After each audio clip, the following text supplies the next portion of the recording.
Mubarak, que gobernó Egipto durante casi 30 años, se vio obligado a dimitir después de protestas masivas en febrero de 2011.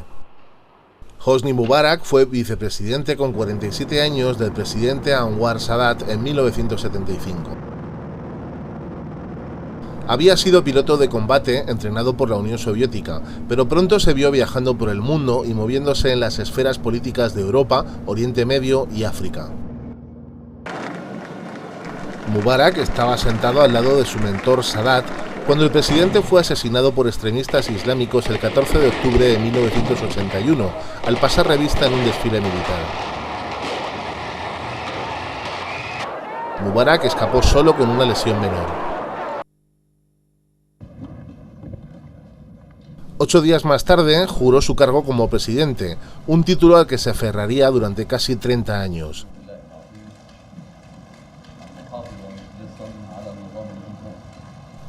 Su continua represión a la oposición, incluyendo el encarcelamiento de miembros de los Hermanos Musulmanes, fue lo que le trajo la misma suerte que a Sadat.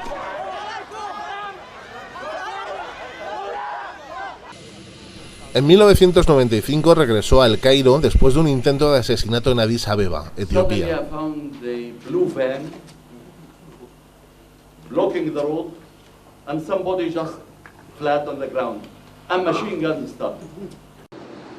A lo largo de su gobierno fue un aliado incondicional de Estados Unidos, vigilante feroz contra la militancia islámica y guardián de la paz de Egipto con Israel, organizando reuniones de políticos israelíes y palestinos durante diferentes negociaciones de paz.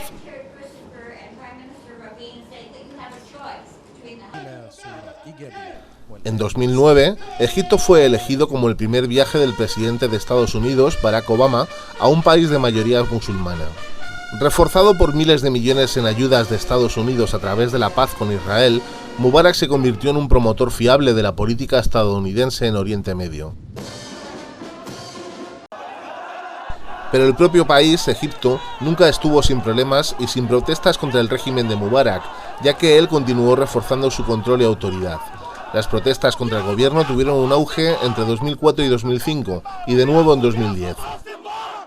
El gobierno aseguró que las primeras elecciones presidenciales, celebradas en septiembre de 2005, confirmarían su autoridad a pesar de que se aprobó una enmienda constitucional que permitía a otros postularse para la presidencia del país. Mubarak ganó fácilmente estas elecciones vinculantes, las quintas, ya que las 4 primeras habían sido en forma de referéndum. El sueño democrático de sus oponentes se alejaba cada vez más y el incumplimiento de las repetidas promesas de cambio profundizó cada vez más para la desesperación del pueblo egipcio.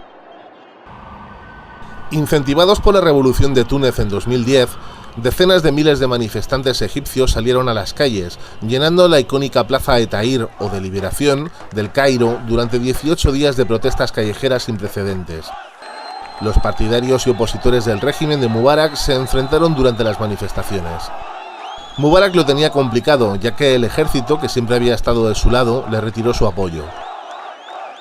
Su desconexión definitiva llegó el 10 de febrero, cuando en un discurso televisado se negó a renunciar antes de que terminara su mandato a finales de año.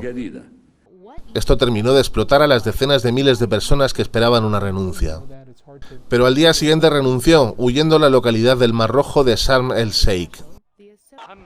Más de un año después, en junio de 2012, un tribunal condenó a Mubarak, de 84 años, por no impedir la matanza de egipcios cuando protestaban por su gobierno. Estar en el otro lado del poder fue claramente un shock para él. Cuando fue trasladado de la corte a la prisión de Tora, dio voces en protesta y se negó a salir del helicóptero.